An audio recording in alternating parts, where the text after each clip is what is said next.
మీకున్న పూర్తి టెన్షన్ ఎలా తగ్గించాలి, ఓవర్ థింకింగ్ నుంచి ఎలా బయటపడాలో ఇప్పుడు మనం ఈ వీడియోలో తెలుసుకుందాం. ఆఖరి వరకు విని అర్థం చేసుకోండి.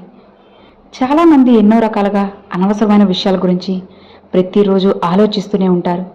మరి వాటి నుంచి ఎలా బయటపడాలో ఇప్పుడు తెలుసుకుందాం. మనసు ప్రతిరోజు ఎప్పుడు ఆలోచిస్తూనే ఉంటుందా? చిన్న చిన్న విషయాల మీద ఆలోచనలు పడి అన్నీ ఒక్కసారిగా మనసును భారం చేస్తున్నట్లు అనిపిస్తుందా? ఆలోచనలు ఎప్పుడు ఆగవా? చిన్నపాటి విషయాలకు కూడా మళ్ళీ మళ్ళీ కోపం వచ్చి బాధపడుతున్నారా? అయితే ఈ వీడియో మీకోసమే. ఈ రోజుల్లో మనిషి బయట నుంచి చాలా శాంతంగా కనిపిస్తారు, కానీ లోపల ఎప్పుడూ ఒక గోల, భయం, పాత బాధలు, రేపటి గురించి ఆందోళన. ఈ గోలను ఓవర్ థింకింగ్ అనే అంటారు. నీ మనసు ఎందుకు ఎప్పుడు అల్లకల్లోలంగా ఉంటుంది? ఈ అధిక ఆలోచన నీ సంతోషాన్ని, ఆత్మవిశ్వాసాన్ని ఎలా దోచుకుంటుందో ఇప్పుడు మనం తెలుసుకుందాం. ఇది కేవలం జస్ట్ మోటివేషన్ మాత్రమే కాదు, నీ మనసుని నువ్వే అర్థం చేసుకోవడం. కాబట్టి ఇది విని అర్థం చేసుకుంటే నీ జీవితమే బ్రహ్మాండంగా ఉంటుంది, లేదంటే నీ జీవితమే అల్లకల్లోలం అయిపోతుంది కదా. నువ్వే ఆలోచించు. గౌతమ బుద్ధుని లోతైన బోధనలతో శాంతి బయట కాదు, నీ లోపలే ఉందని నువ్వు నేర్చుకుంటావు, తెలుసుకుంటావు. ఆలోచన నెమ్మదిగా దోచుకుంటుంది సంతోషం, నిద్ర, ఆత్మవిశ్వాసం, సంబంధాలు, జీవితం యొక్క మధురత్వం. ఇది సాధారణ అలవాటు కాదు, మనసుని తన సొంత శత్రువుగా మార్చే మానసిక స్థితి. అధిక ఆలోచన అనే వ్యాధి మొదట మనసును పక్షవాతం చేస్తుంది, గుండెను బలహీనం చేస్తుంది, చివరికి మనిషిని లోపల నుంచి ఖాళీ చేస్తుంది.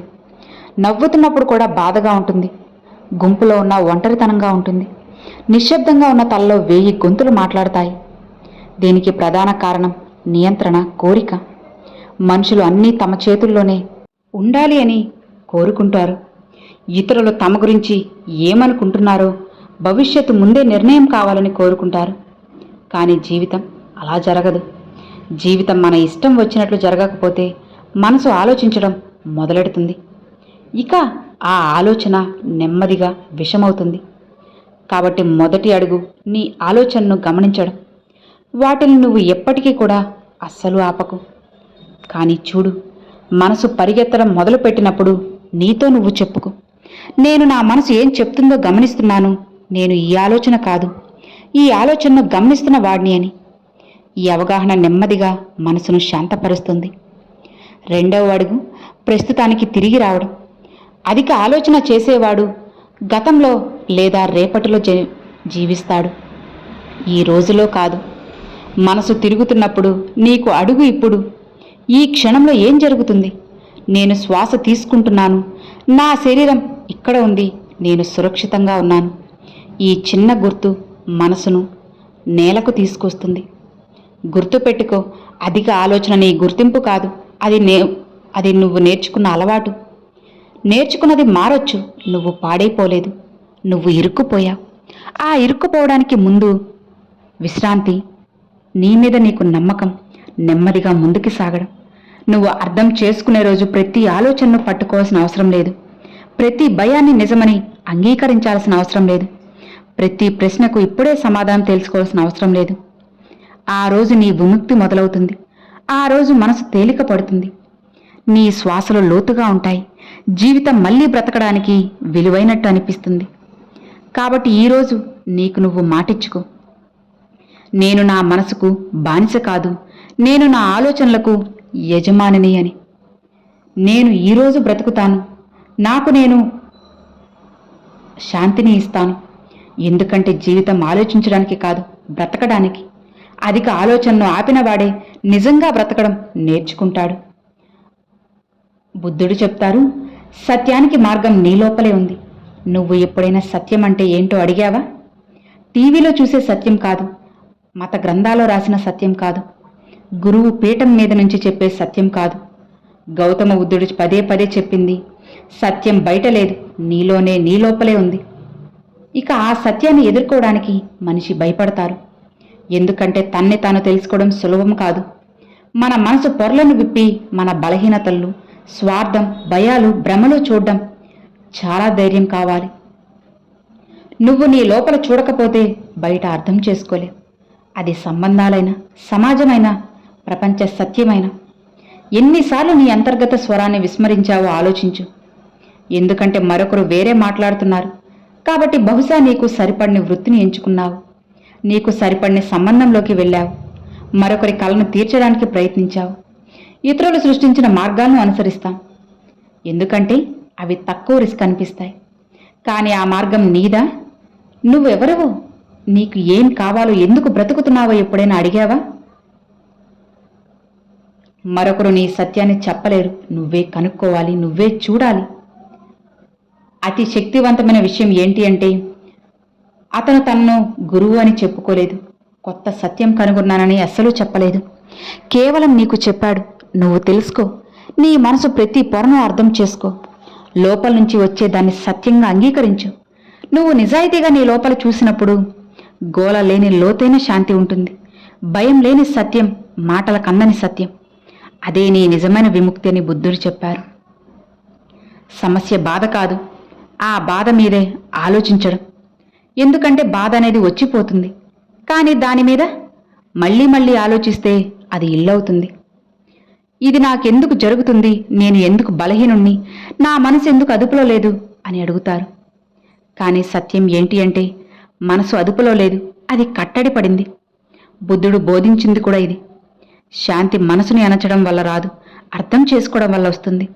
ఆలోచనలను బలవంతంగా అణచడానికి ప్రయత్నించిన కొద్దీ అవి బలంగా వస్తాయి. ముష్టిలో నీళ్లు పట్టుకుంటే జారిపోతాయి, కానీ అరచేయి విచ్చి ఉంచితే నిశ్శబ్దంగా ఉంటాయి. రేపటి గురించి ఆందోళన పడ్డం అంటే మండుతున్న నిప్పు ముందు నిలబడి రేపు వాన పడుతుందా అని భయపడ్డం లాంటిది. వాన పడినా పడకపోయినా నిప్పు మండుతూనే ఉంటుంది. కాబట్టి ఒక లోతైన సత్యం ఏంటి అంటే మనిషి బాధకాలంలో లేదు, ఆలోచనలో ఉంది. ప్రస్తుతంలో జీవించడం కేవలం మాట కాదు, అది అభ్యాసమే. తినేటప్పుడు కేవలం నువ్వు తిను, నడిచేటప్పుడు నడు. కానీ మనం తినేటప్పుడు ఆలోచిస్తాం, నడిచేటప్పుడు భయపడతాం. ఈ విభజించబడిన మనసు మనం చేస్తున్న పని చేయనివ్వదు. మనసు రెండు కర్రల్లాంటిది, ఒకటి గతం వైపు, మరొకటి భవిష్యత్తు వైపు లాగుతుంది. మనిషి ఇక మధ్యలో ఇరుక్కుంటారు. ఇదే అధిక ఆలోచన, ఇదే వ్యాధి. దీనికి మందు మోటివేషన్ లైన్ కాదు, అవగాహన. ఆలోచన వచ్చినప్పుడు ఆకాశం వల్ల మేఘాలు వచ్చిపోతాయి, అలానే ఆలోచనలు కూడా. కానీ నువ్వు ఆలోచన అవుతావు. అదే తప్పు, నువ్వు ఆలోచన కాదు, ఆలోచనను చూసిన వాడివే. ఈ విషయం అర్థమైన రోజు వ్యాధి సగం ముగిసినట్లే. బాధ అనివార్యం, కానీ బాధ ఐచ్ఛికమనేది నొప్పితో జీవించడం కాదు. దాని మీద మళ్ళీ నువ్వు ఆలోచించి దాన్ని పొడిగించడం. మనిషి ఈరోజు బ్రతకడు, అతను రేపటి భయంతో లేదా నిన్నటి పశ్చాత్తాపంతో జీవిస్తాడు. కాబట్టి ఈరోజు కూడా భారమవుతుంది. అధిక ఆలోచన వ్యాధికి పరిష్కారం. బయట వెతికిన కొద్దీ అది లోపల దాక్కుంటుంది.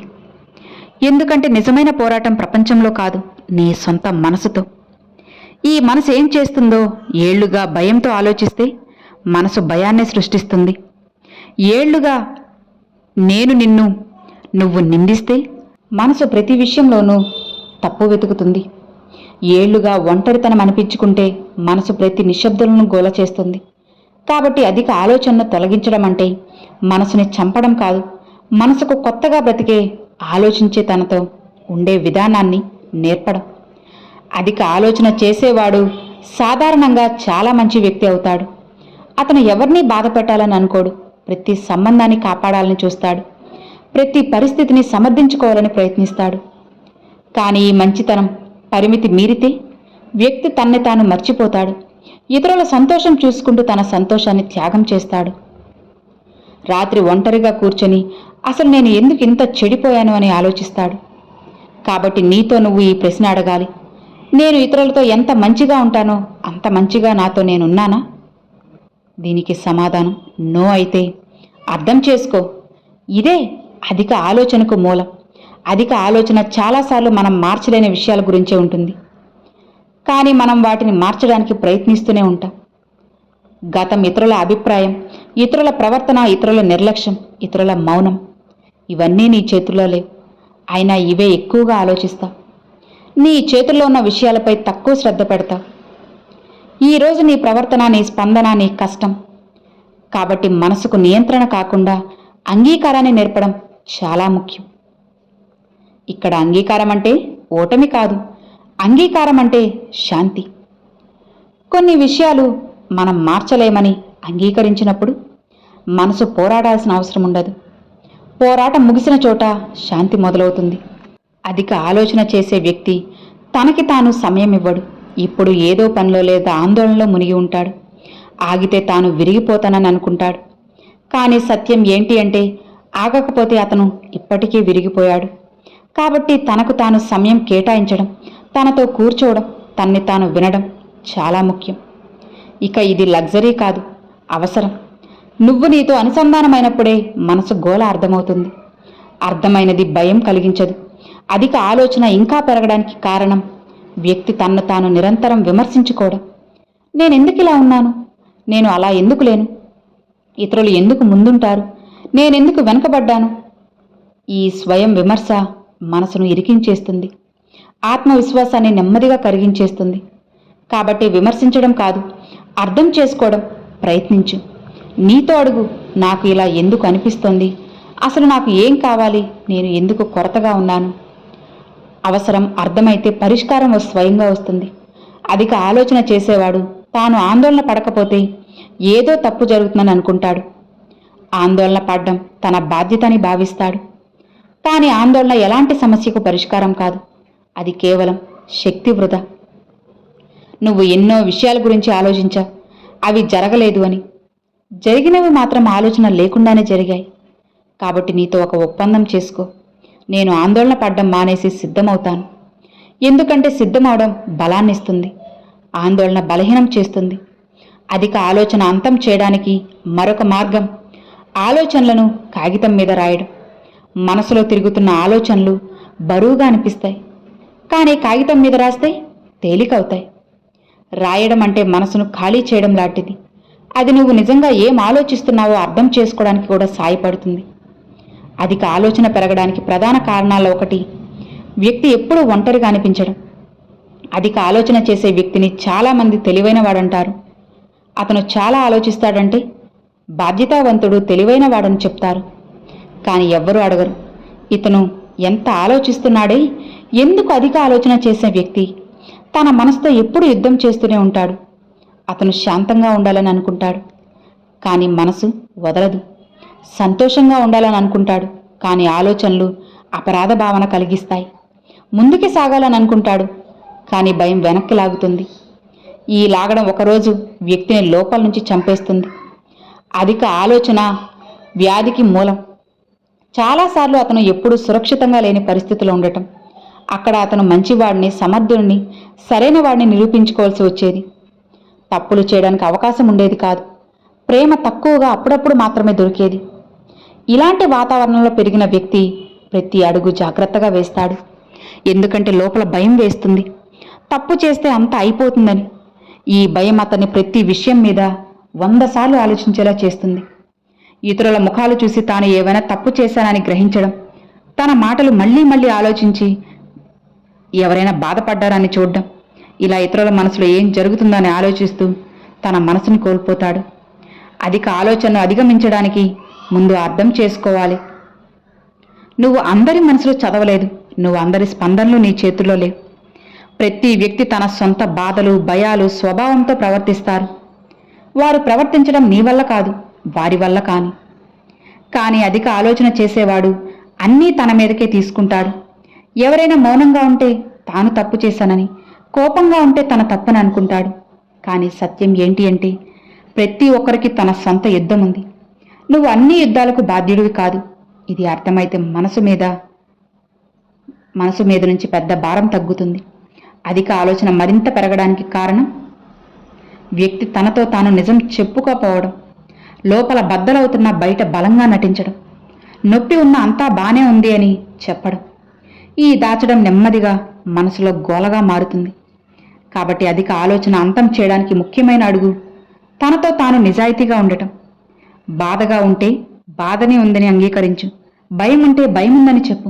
అలసట వస్తే అలసట వచ్చిందని అంగీకరించు. ఎందుకంటే తన నొప్పిని అంగీకరించిన వాడే దాన్ని మాన్పించగలడు. దాచిన నొప్పి ఆలోచనలుగా తిరిగి వస్తుంది. ఆలోచనలు అలవాటుగా మారి నిన్ను చిక్కులో పడేస్తాయి. అధిక ఆలోచన చేసేవాడు భవిష్యత్తు వైపు చాలా దూరం వెళ్తాడు. ఇంకా జరగని విషయాల గురించి భయపడతారు. ఓటమిని ఊహించి ముందే ఓడిపోయినట్లు బాధపడతారు. ఇలా పోరాటం కూడా చేయకుండానే భారం మోస్తారు. కానీ సత్యం ఏంటి అంటే, ఈరోజు మనిషి రేపటి భారం మోసేందుకు కాదు. ఈ క్షణం శ్వాస, ఈ క్షణం ప్రయత్నం, ఈ క్షణం నిర్ణయం కోసమే సృష్టించబడ్డాడు. రేపటిని ఈ రోజులోకి లాగేస్తే మనసు విరిగిపోతుంది. కాబట్టి నీతో నువ్వు చెప్పుకో, ఏం జరగాలది తర్వాత చూద్దాం. ఇప్పుడు నేను ఈరోజు మాత్రమే బ్రతకాలి. ఇది సాధారణ వాక్యం కాదు. అధిక ఆలోచనకు మూలానికి దెబ్బ. అధిక ఆలోచన అంతం చేయడానికి ఇంకా ముఖ్యం. మనసుని ఎప్పుడూ పనిలో ముంచేయడానికి ప్రయత్నించకపోవడం. నిరంతర ఆలోచన మనసుని అలసట పెడుతుంది. దానికి కూడా విశ్రాంతి కావాలి. శరీరానికి నిద్ర ఎంత అవసరమో మనసుకు నిశ్శబ్దం అంత అవసరం. రోజు కొంత సమయం నిశ్శబ్దంగా కూర్చో. మొబైల్ లేకుండా, శబ్దం లేకుండా, మాటలు లేకుండా. ఇది మనసుకు మందు లాంటిది. మొదట్లో నీకు కష్టంగా ఉండొచ్చు, ఎందుకంటే మనసు అలవాటు బానిస. కానీ నెమ్మదిగా ఈ శాంతిని అంగీకరించడం నేర్చుకుంటుంది. ప్రతి క్షణం ఆలోచించాల్సిన అవసరం లేదని మనసు అర్థం చేసుకుంటే దాని పట్టు వస్తుంది. నువ్వు ఇతరుల జీవితం బయట నుంచి మాత్రమే చూస్తావు. లోపల ఏం జరుగుతుందో తెలియదు. ప్రతి వ్యక్తి ఏదో ఒక పోరాటం దాటుతూనే ఉంటాడు. కొందరు చూపించరు, కొందరు ఎక్కువగా ఫీల్ అవుతారు. అంతే తేడా. కాబట్టి నేను బలహీనం కాకుండా ఉండాలి అంటే నీ మీద నువ్వు నమ్మకం పెంచుకో. ఏం జరిగినా ఎదుర్కొంటాను అను. ఈ నమ్మకం బయట నుంచి రాదు, లోపల నుంచి పెంచుకో. దీనికి గతంలో నువ్వు విరిగిపోయినప్పుడు కూడా లేచి నిలబడిన సంఘటనలు గుర్తు చేసుకో. అంతా అయిపోయిందని అనుకున్నప్పుడు కూడా జీవితం కొనసాగింది అని గుర్తు చేసుకో. ఇది నువ్వు బలశాలి అని నిరూపిస్తుంది. మనసుకి ఈ నమ్మకం వచ్చినప్పుడు, పడితే లేస్తాను అనే ధైర్యం వచ్చినప్పుడు ముందే అన్నీ ఆలోచించాల్సిన అవసరం ఉండదు. అధిక ఆలోచన చేసేవాడు చాలాసార్లు పర్ఫెక్ట్గా ఉండాలని ప్రయత్నిస్తాడు. అన్నీ తప్పులు లేకుండా ఉండాలని కోరుకుంటాడు. కానీ పర్ఫెక్షన్ అనేది భ్రమ మాత్రమే. ఆ భ్రమ వెంబడించడంలో మనిషి తన్ని తాను కోల్పోతాడు. జీవితం తప్పుల నుంచి నేర్చుకోవడం కోసం, తప్పులను భయపడడం కోసం కాదు. నువ్వు తప్పులు చేసే అవకాశం ఇచ్చుకుంటే మనసుకు ఊరట. ఎందుకంటే అది ప్రతి అడుగు వద్ద ఆశ్చర్యపోవాలని కోరుకుంటుంది. ఈ ఒక్క వాక్యం ఈరోజు లక్షల మంది నొప్పిని దాచి ఉంచింది. కాబట్టి గుర్తుపెట్టుకోండి, ఓవర్ థింకింగ్ని ఇప్పుడే ఈరోజే ఆపివేయండి. దానికి తగ్గ పరిష్కార మార్గం మీరు తెలుసుకున్నారు కదా. అర్థమైందా? ఈ వీడియో మీ అందరికి నచ్చినట్లయితే ఒక చిన్న లైక్ చేయండి. మీ ఫ్రెండ్స్ అండ్ ఫ్యామిలీ మెంబర్స్కి షేర్ చేయండి. ఫస్ట్గా మన ఛానల్ చూసేవాళ్ళు సబ్స్క్రైబ్ చేసి సపోర్ట్ చేయండి ఫ్రెండ్స్. Thanks for watching.